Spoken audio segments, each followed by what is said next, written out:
Polri akan mendatangkan ahli dokumetrik dan digital forensik untuk menentukan keaslian foto dan video syur mengenai balada cinta Rizik Firza di internet. Setelah rumah Firza Hussein digeledah dan Firza juga diperiksa di Makobrimob Kelapa II, Depok, Jawa Barat. Kadif Humas Polri Irjen Boy Rafli Amar mengatakan perlu klarifikasi soal keaslian foto dan video Firza dan Rizik berkonten pornografi di alamat website baladacintarizik.com yang berdurasi 4 menit. Sebab hal itu menjadi bahan laporan dari Aliansi Masyarakat Anti Pornografi ke kepolisian. Kemarin Kementerian Komunikasi dan Informatika juga menegaskan telah memblokir situs tersebut.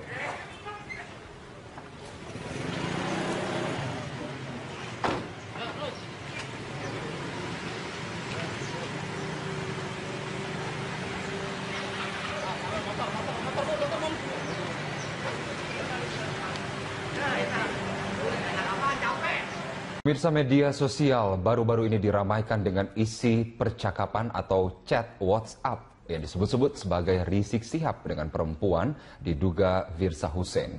Kepolisian daerah Metro Jaya menyelidiki adanya percakapan atau chat berbau pornografi yang diduga melibatkan pimpinan Front Pembela Islam Rizik Syihab dan salah satu tersangka makar Firza Hussein.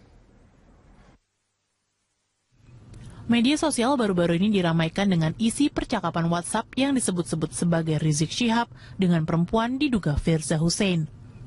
Isi percakapan itu sendiri berisi rayuan dan beberapa gambar perempuan tanpa busana. Sejumlah situs dan beberapa akun media sosial nampak ikut menyebarkan percakapan tersebut. FPI membantah adanya percakapan yang dimaksud. Menurut juru bicara FPI, Slamet Ma'arif, kabar tersebut hanya fitnah terhadap organisasinya. Firza diketahui sebagai salah satu tersangka makar yang sempat ditangkap pada 2 Desember 2016 lalu. Ia ditangkap di lokasi berbeda bersama 7 tersangka makar lain seperti Sri Bintang Pamungkas dan Ratna Sarumpait. Menurut polisi, ada aliran dana dari Firza Hussein yang diduga digunakan untuk kegiatan makar. Keterangan itu disebut didapat dari tersangka makar lain, yaitu Ahmad Dhani. Sampai saat ini, Firza Hussein tercatat sebagai Ketua Yayasan Sahabat Cendana. Aparat kepolisian tengah menyelidiki kasus penyebaran konten pornografi yang diduga melibatkan pimpinan Ormas Pembela Islam atau FPI, Rizik Syihab bersama seorang wanita Firza Hussein. Polisi juga masih mencari tahu pengunggah konten tersebut yang menjadi viral di media sosial. Kaitan masalah adanya video atau gambar yang sifatnya konten pornografi yang beredar, kita juga kita akan pelajari lagi dari ini. Saya dengar ada juga pihak yang melapor di Polda Metro Jaya berkaitan masalah itu, masalah pornografi. Tapi pada prinsipnya ya perlu penyelidikan yang mendalam, perlu menggali fakta-fakta yang ada sebenarnya yang beredar itu seperti apa. Itu nanti dicari tahu apakah benar mengandung konten pornografi. Langkah itu diambil kepolisian setelah dilakukan patroli cyber dan menemukan konten percakapan tersebut. Beberapa saksi ahli akan dipanggil untuk mendalami kasus ini. Kepolisian juga sudah mengidentifikasi beberapa akun media sosial yang menyebarkan konten tersebut. Tim Liputan, Berita 1. Pemirsa, Polda Metro Jaya memeriksa Rizik Syihab, Munarman, dan Bahtiar Nasir sebagai saksi kasus makar dengan tersangka Firza Hussein. Dan diketahui laporan selengkapnya selama jalannya pemeriksaan. Kita akan bergabung dengan Trianisha langsung dari Mapolda Metro Jaya. Tria, apakah masing-masing saksi sempat menyatakan hasil pemeriksaannya hari ini?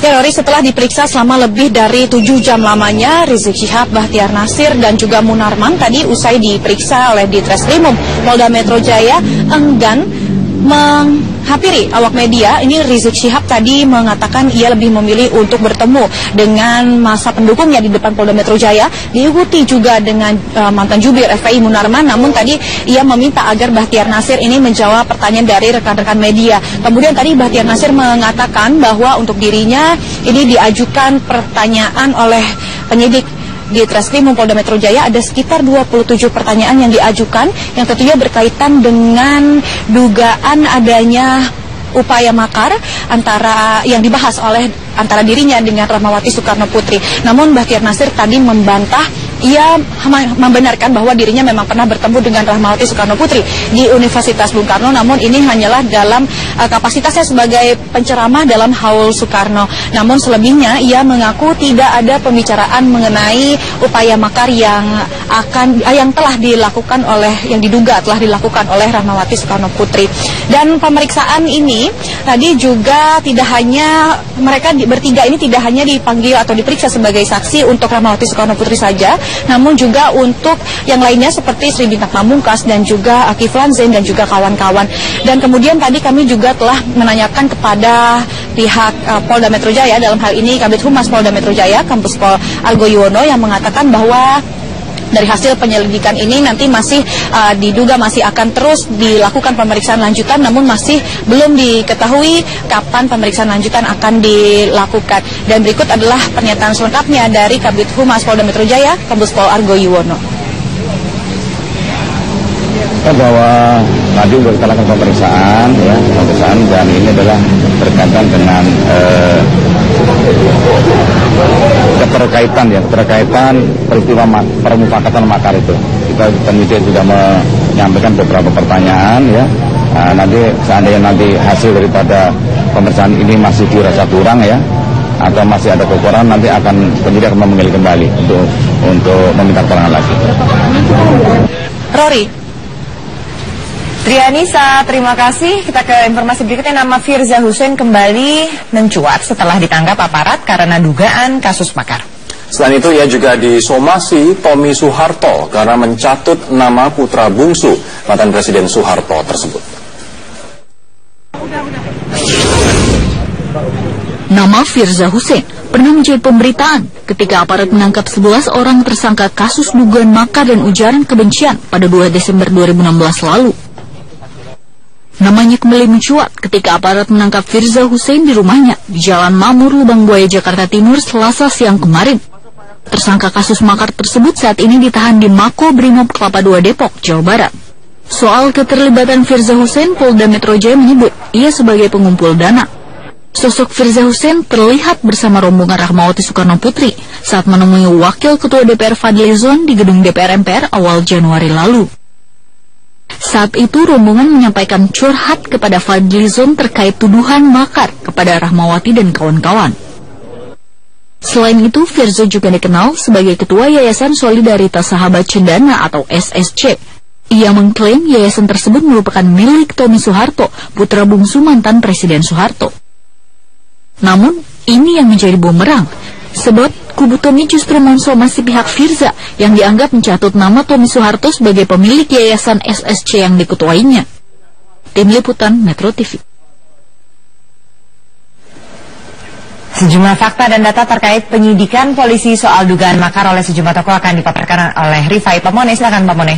Andini dan juga Rory, data kali ini ada terkait dengan fakta hukum yang merupakan progres dari yang dilakukan oleh Kepolisian Republik Indonesia. Polda Metro Jaya salah satunya tengah melakukan penyidikan secara intensif. Kita akan lihat bersama data dari fakta pertama yang akan kami tunjukkan adalah saat ini totalnya sudah ada 12 tersangka yang didugakan atas pemufakatan jahat, dan kami akan menyusunnya atas pasal-pasal yang berbeda. Kemudian dari pasal 107 junto, pasal 110 junto, pasal 87 KUHP ini berlapis dan juga berurut tuntutannya atau dakwaannya, perbuatan tindak pidana pemufakatan jahat. Ada 8 nama, Sri Bintang Pamungkas yang merupakan aktivis politik, kemudian Kiflan Zain, mantan kepala staf Kostrad, lalu juga Aditya Warmantaha, mantan staf ahli Panglima TNI, dan kemudian ada nama Ratna Sarumpait, seorang seniman yang juga dikenal sebagai aktivis politik. Ada 4 nama lainnya, kita akan lihat bersama-sama. 4 nama berikutnya juga hadir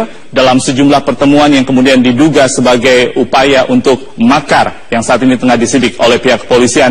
Ada 4 nama lainnya, Anda bisa lihat di sini, ada Alvin, kemudian juga ada Firza Hussein di sana, dan 1 nama yang dikenal publik cukup luas yaitu Rahmawati Soekarno Putri, putri dari Bung Karno atau Presiden RI pertama yang juga saat ini menjabat sebagai Wakil Ketua Umum Partai Gerindra bidang ideologi. Ada lagi satu nama yaitu Eko Sanjoyo yang juga merupakan politisi Partai Gerindra yang menjabat sebagai Kabid Pengkajian Ideologi dari Partai Gerindra. 4 nama atau 8 nama yang sudah kami sebutkan secara menyeluruh ini terkait dengan perbuatan tindak pidana pemufakatan jahat. Ada pasal lainnya juga yang kemudian kami akan tunjukkan, setidaknya 2 pasal lagi dengan 4 nama yang berbeda.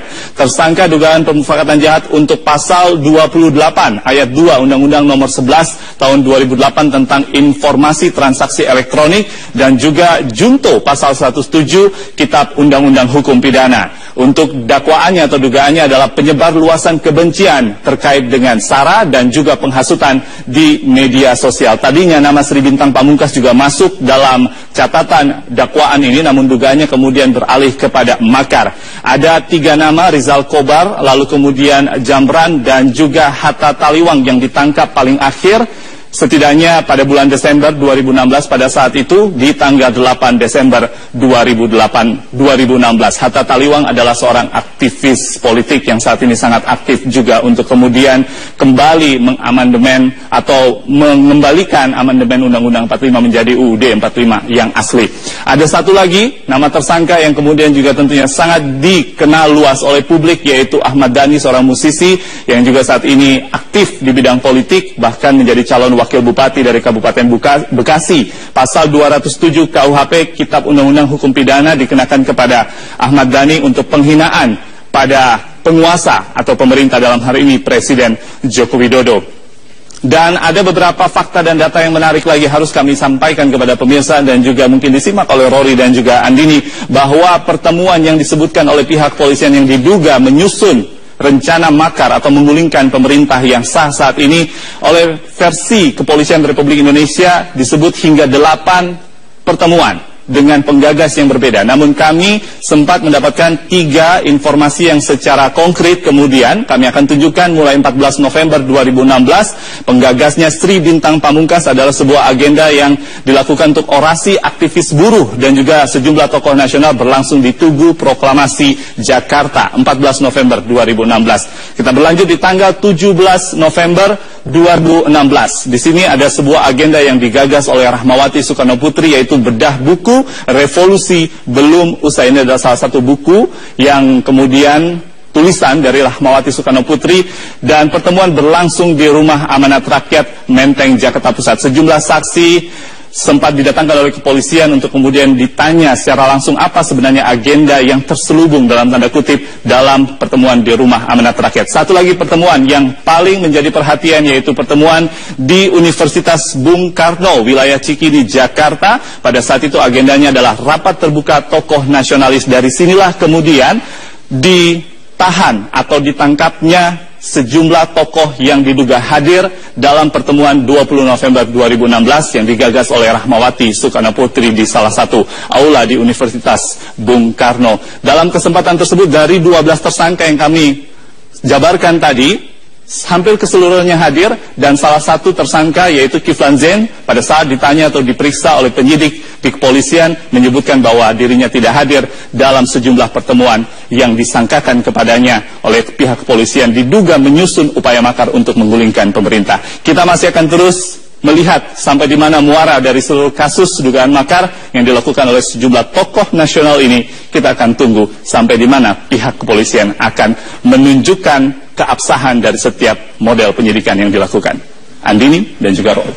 Rifai Pamone, terima kasih. Tadi penjelasan dari Rifai Pamone menutup perjumpaan kita dalam Prime Time News. Saya Andini.